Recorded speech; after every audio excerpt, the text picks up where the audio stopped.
ভারতের জম্মু কাশ্মীরের ২৬ বেসামরিক নাগরিক নিহতের ঘটনায় যখন মুখোমুখি দিল্লি ও ইসলামাবাদ, এমন সময় মধ্যস্থতার চেষ্টা করছে সৌদি আরব।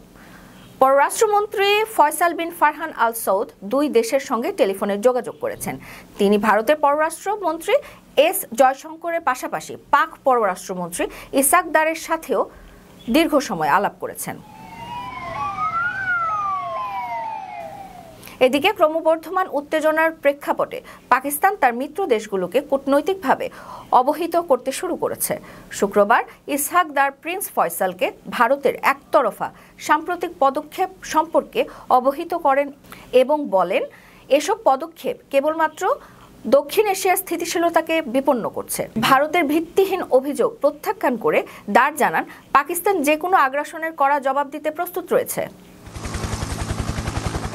দুই দেশের পররাষ্ট্রমন্ত্রী চলমান পরিস্থিতিতে ঘনিষ্ঠ যোগাযোগ এবং সমন্বয় বজায় রাখার উপর গুরুত্ব আরোপ করছেন।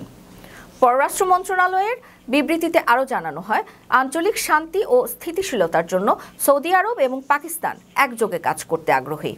গত মঙ্গলবার কাশ্মীরের পেহেলগামে পর্যটকদের উপর বন্দুকধারীদের হামলায় ২৬ জন নিহত হওয়ার পর শুরু হয় এই উত্তেজনা। ভারত পাকিস্তানকে দায়ী করে নাগরিকদের ভিসা বাতিল, সিন্ধু পানি চুক্তি স্থগিত সহ একাধিক কড়া পদক্ষেপ নেয়। জবাবে পাকিস্তানও ভারতের নাগরিকদের ভিসা বাতিল, বাণিজ্য স্থগিত এবং আকাশসীমা বন্ধের ঘোষণা দেয়। বিদেশ থেকে প্রিয়জনকে উপহার পাঠান প্রবাসী শপের মাধ্যমে।